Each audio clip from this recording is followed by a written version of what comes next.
Hello বন্ধুরা, তো চলে এসেছি তাজ কিচেনে। আর আজকে বানিয়ে দেখাবো দারুণ স্বাদের একটি পুলি পিঠার রেসিপি। আর এই রেসিপিটা কিন্তু খুব সহজে বাড়িতে বানিয়ে নেওয়া যায়। আর এটা কতটা নরম হবে বা অনেক সময় ঠান্ডা হয়ে গেলেও শক্ত হয়ে যায়, সেক্ষেত্রে কিভাবে নরম রাখতে হবে সেগুলো শেয়ার করব। তাহলে স্কিপ না করে পুরোটা দেখার অনুরোধ রইল। আর যারা আমার চ্যানেলের নতুন বন্ধু তাদের কাছে অনুরোধ রইল, প্লিজ চ্যানেলটিকে সাবস্ক্রাইব করে পাশে থাকা বেল আইকনটি প্রেস করে রাখবেন, যাতে করে নিত্য নতুন রেসিপিগুলো সবার আগে আপনাদের কাছে পৌঁছে যায়। আর যারা আমার চ্যানেলটিকে সাবস্ক্রাইব করে রেখেছেন তাদেরকে অসংখ্য অসংখ্য ধন্যবাদ। তাহলে চলুন কিভাবে বানিয়েছি সেটা দেখানো যাক। তো এটা বানানোর জন্য এখানে আমি একদম ফ্রেশ নারকেল কোড়া নিয়েছি একটা বাটির 1 বাটি।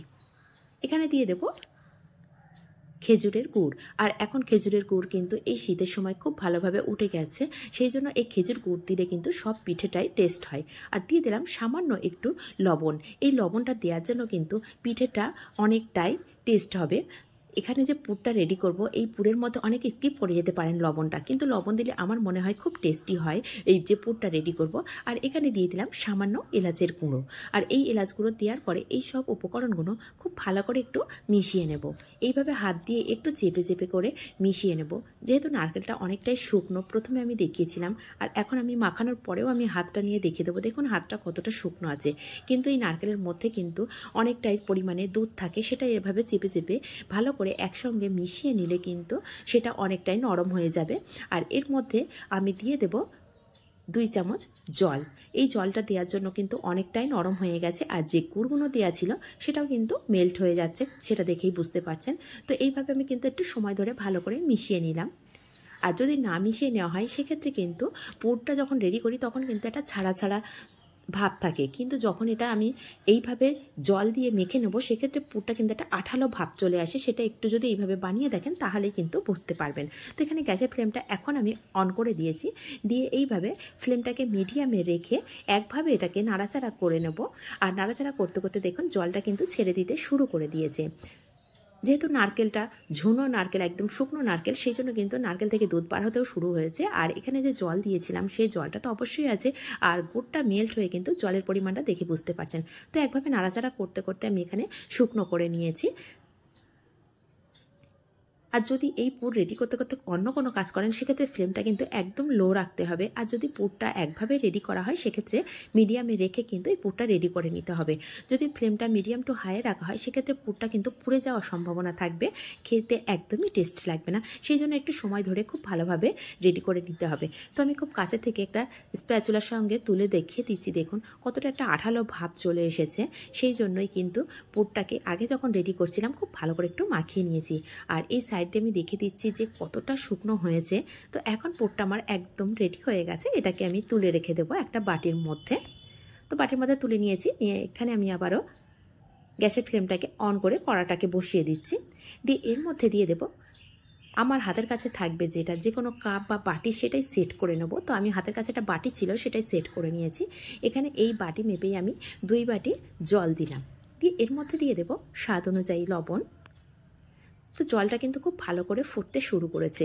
আর এটাকে আমি মিডিয়াম ফ্লেমে 1 মিনিট মতো ফুটিয়ে নিয়েছিলাম, তাহলে জলের পরিমাণটা 1 মিনিট ফোটানোর জন্য কিন্তু একটু কমে গেছে। তো এখানে যে বাটি মেপে আমি 2 বাটি জল দিয়েছিলাম সেই বাটিরই 1 বাটি চালের আটা দিয়ে দিলাম। দিয়ে 1 হাতে চালের আটাটা আমি দিচ্ছি, আর এখানে স্প্যাচুলা দিয়ে কিন্তু হালকাভাবে নাড়াচাড়া করছি, সেটা দেখেই বুঝতে পারছেন। আর এই পিঠেটা নরম হওয়ার জন্য বা ঠান্ডা হয়ে গেলেও নরম থাকবে তার জন্য এখানে দিয়ে দিলাম 1/3 কাপ, অর্থাৎ যে বাটি মেপে আমি নিয়েছিলাম চালের আটা বা জল, সেই বাটি মেপেই 3 ভাগের 1 ভাগ আমি এখানে দিয়ে দিলাম ময়দা। এই ময়দাটা দেওয়ার জন্য কিন্তু পিঠেটা অনেকটাই নরম থেকে যাবে। সেটা ঠান্ডা হওয়ার পরেও পিঠেটা কিন্তু অনেকটাই নরম থেকে যাবে। আর এটা কিন্তু আপনারা আগে থেকে আলাদা আলাদা করে না দিয়ে একসঙ্গে খুব ভালো করে মিশিয়ে নিতে পারেন। যে পরিমাণটা আমি নিয়েছি, আমি শুধু আপনাদের দেখানোর সুবিধার্থের জন্যই কিন্তু আলাদা আলাদা ব্যবহার করেছি। তো এখানে কথা বলতে বলতে কিন্তু জলটা একদম শুকিয়ে গেছে। আর দেখুন যে ময়দাটা নিয়েছিলাম বা চালের আটাটা নিয়েছিলাম সব কিছু কিন্তু একসঙ্গে খুব ভালো করে মিশে গেছে, গিয়ে একটি ডো রেডি হয়ে গেছে। তো এটাকে আমি এখন একটু 10 মিনিট ধরে ঠান্ডা হতে দেবো। এখন প্রচুর গরম আছে, হাত দেওয়া যাবে না, সেটা ঢাকা দিয়ে রেস্টে রেখে দিলাম। তো 10 মিনিট পরে ঢাকনাটা আমি খুলে দেখাচ্ছি। দেখুন আগের থেকে কিন্তু ঠান্ডা হয়েছে, কিন্তু খুব বেশি ঠান্ডাও হয়নি। এর উপর দিয়ে হালকা কিন্তু ধোঁয়া উঠছে, সেটা দেখেই বুঝতে পারছেন। একেবারে ঠান্ডা হয়নি, আবার একেবারে যে গরমে আমি হাত দিতে পারছিলাম না সেটাও কিন্তু নেই। তো এখন এটা প্লেটের মধ্যে নিয়ে নিলাম, নিয়ে এই আটাটাকে খুব ভালো করে একটু মিশিয়ে নেব। খুব ভালো করে মাখতে হবে, আর এই কাজটা একটু সময় ধরে করতে হবে। এই আটা মাখাটা যতটা ভালো হবে ততটাই পিঠেটা কিন্তু সুন্দর হবে। যদি এই আটা মাখা খুব ভালো না হয় সেক্ষেত্রে কিন্তু পিঠেটা ফেটে যেতে পারে, বা ঠান্ডা হয়ে গেলে শুকনো হয়ে যেতে পারে, শক্ত হয়ে যেতে পারে। তো এখানে আমি সাইডাটা বোল রেখেছি, তার মধ্যে সামান্য একটু জল দিয়েছি। এই জলের মধ্যে হাত ডুবিয়ে ডুবিয়ে আটাটাকে খুব ভালো করে মিশিয়ে নেব। কিন্তু খেয়াল রাখতে হবে আবার একদম নরমও করা যাবে না, সেক্ষেত্রে কিন্তু পিঠেটা ভালো করে রেডি করতে পারবো না। তো এটা মাখা আমার রেডি হয়ে গেছে। এখন এটাকে আমি ঢাকা দিয়ে রেখে দেবো। যদি হাতে সময় থাকে তাহলে ঢাকা দিয়ে রেখে দেবেন। যদি হাতের কাছে সময় বেশি না থাকে সেক্ষেত্রে কিন্তু এইভাবে ভালো করে মেখে নিয়েই এ থেকে ডো থেকে লেচি কেটে নিয়েই পিঠেটা রেডি করে নেওয়া যাবে। তো দেখবেন খেয়াল করে ডো রেডি করার পরে যদি 10 মিনিট রেস্টে রাখা যায় সেটা কিন্তু আরও সুন্দর খুব ভালো সেট হয়ে যায়। তো এখানে কিন্তু খুব ভালো সেট হয়ে গেছে। 10 মিনিট পরে ঢাকনাটা খুলে এখান থেকে আমি ছোট ছোট করে লেচি কেটে নেব। তো এখানে একটি লেচি কেটে নিয়েছি, নিয়ে আমি দেখিয়ে দিচ্ছি। তো হাতের তালুর মধ্যে নিয়ে এইভাবে গোল করে নিচ্ছি, নিয়ে হালকাভাবে একটা হাতের বুড়ো আঙুল দিয়ে কিন্তু প্রেস করে দিলাম, দিয়ে একটা গর্ত মতো করে নিলাম। নিয়ে এইভাবে 2 হাত দিয়ে কিন্তু একটু ঘুরিয়ে ঘুরিয়ে একটা বাটি রেডি করে নিচ্ছি, বা খুঁড়ি রেডি করে নিচ্ছি। তো রেডি করা হয়ে গেছে। এখানে আমি সামান্য পরিমাণে যে পুরটা রেডি করে রেখেছিলাম সেই পুরটা দিয়ে দেবো। আর পুরের কালারটা দেখুন কতটা সুন্দর হয়েছে। তো এইভাবে কিন্তু পুরটা যদি রেডি করেন তাহলে কিন্তু দেখতেও সুন্দর হবে, আর খাওয়ার সময় ভীষণ টেস্টি হয়। তো এইভাবে দুটো মুখ ধরে এইভাবে বন্ধ করে দিচ্ছি, দিয়ে হাত দিয়ে 2 হাত দিয়ে চেপে চেপে সাইডগুলো একটু সরু করে দিচ্ছি। আর মাঝখানটায় যে ময়দার যে 2 মুখ ছিল সেই মুখটাকে কিন্তু খুব ভালো করে চেপে চেপে এইভাবে সমান করে দিয়েছি, যাতে করে যখন দুধটা ফুটবে যখন দিয়ে দেবো তখন যেন ফেটে না যায়।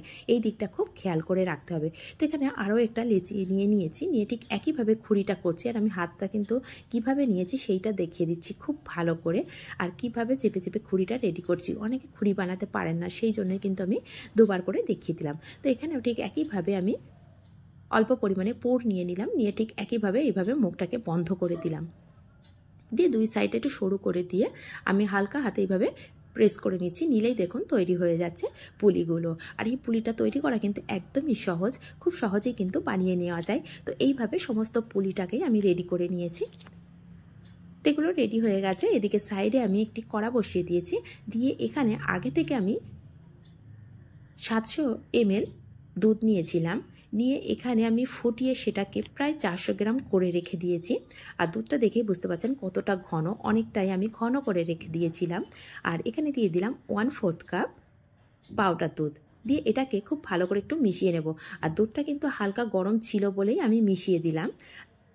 আর দিয়ে দিলাম সামান্য 1 পিঞ্চ মতো লবণ। এই লবণটা দেওয়ার জন্য কিন্তু টেস্টটাকে অনেকটাই বেড়ে যাবে, সেই জন্য চেষ্টা করবেন সামান্য একটু লবণ দেওয়ার। আর দুধটা দেখে বুঝতে পারছেন কতটা ঘন আছে। আর এর মধ্যে যে সামান্য পাউডার দুধ মেশালাম তাতে যদি দলা থাকে সেটা কিন্তু ভালো করে দলাটাকে ভালো করে মিশিয়ে নিতে হবে। আর এখানে আমি দিয়ে দিলাম 1/4 কাপ খেজুরের গুড়। আর মিষ্টিটা কিন্তু যে পরিমাণে খান সেই পরিমাণে একটু দিয়ে নেবেন। আর এখানে দিয়ে দিলাম আর 1 টেবিল স্পুন খেজুরের গুড়। তো এখানে মিষ্টিটা অবশ্যই টেস্ট করে দেখবেন, যে পরিমাণে খান সেই পরিমাণে দিয়ে নেবেন। আর এখানে আমি দিয়ে দিলাম সামান্য একটু এলাচ গুঁড়ো, এতে করে খেতে অনেক টেস্ট লাগবে।